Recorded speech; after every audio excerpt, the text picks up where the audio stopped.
Je m'appelle Anne Margalin. Bienvenue dans la saison 3 de Sweet Papy Podcast.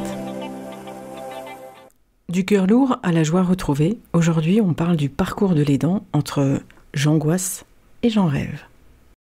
Parce que ne rien faire est une chose, ne rien pouvoir faire en est une autre.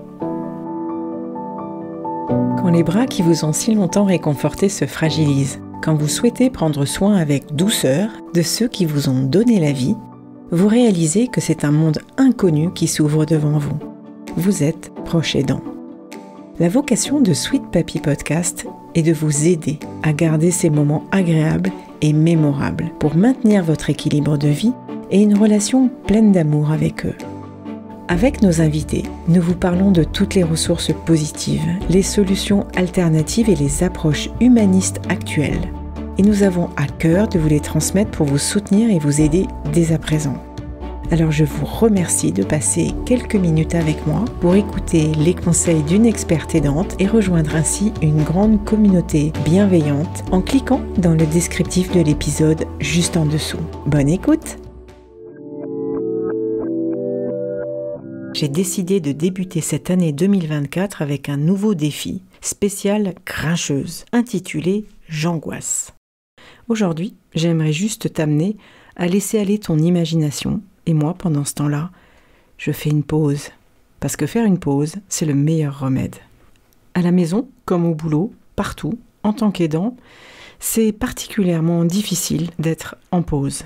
Nous avons tous besoin pourtant d'un moment pour nous. La vérité, c'est que s'accorder du temps pour soi, ça n'est pas un luxe, c'est une nécessité. Et comme je suis un peu bougon, grincheuse, je t'emmène avec moi dans un endroit spécial, une île lointaine, inspirante, où finalement tout est possible. Parce que je ne vais pas t'apprendre qu'en tant qu'aidant, il est essentiel de se rappeler que prendre soin de soi n'est pas un acte d'égoïsme, mais un acte de nécessité. Nous devons d'abord veiller à notre propre bien-être, cela signifie accorder du temps à nos passions, à nos loisirs et peut-être simplement à des moments de tranquillité et de réflexion. Facile à dire, hein ? Alors, laisse-moi t'emmener dans un endroit spécial, une île inspirante où tout est possible. On part dans un rêve.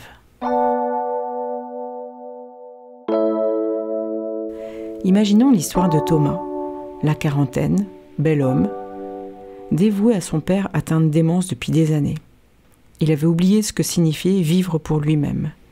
Séparé de sa femme, épuisé, il décida un jour de partir pour un séjour répit, cherchant un soulagement, un moment à lui, loin de tout.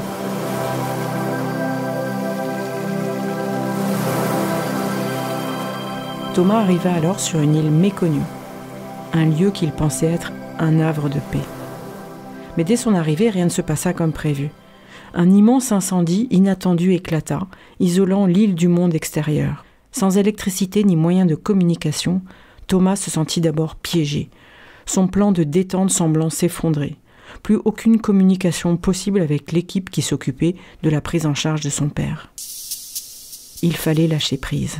Pourtant, au fil des jours, Thomas fit des rencontres inattendues.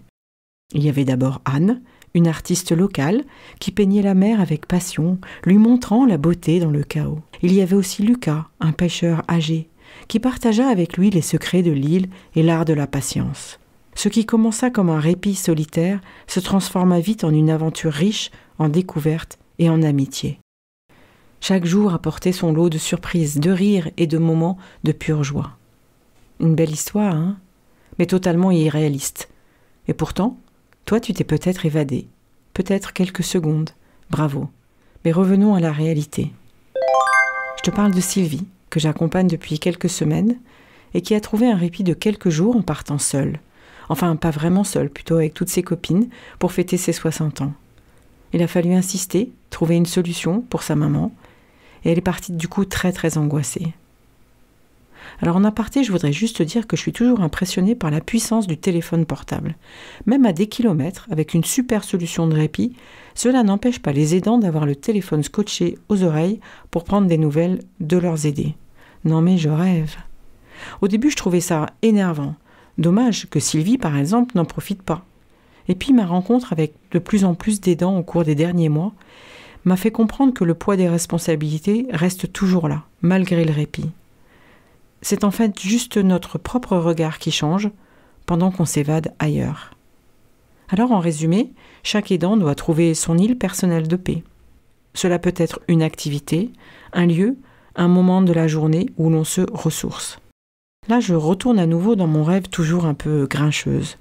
Et je te finis mon histoire avec Thomas. Thomas réalisa qu'il avait trouvé bien plus que du répit.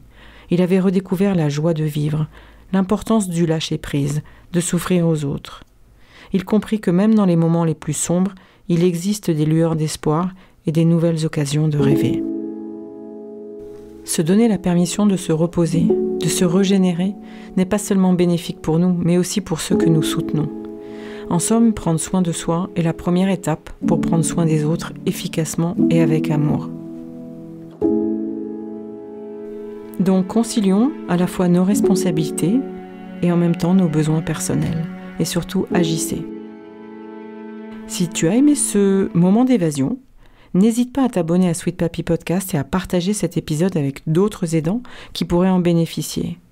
Alors pour plus d'astuces et d'histoires inspirantes, ça sera encore les épisodes suivants. Donc n'hésite pas à écouter le suivant qui sera sûrement encore un genre quelque chose. Merci, à bientôt. Et pour profiter de la suite, abonnez-vous. D'ici là, prenez soin de vos proches.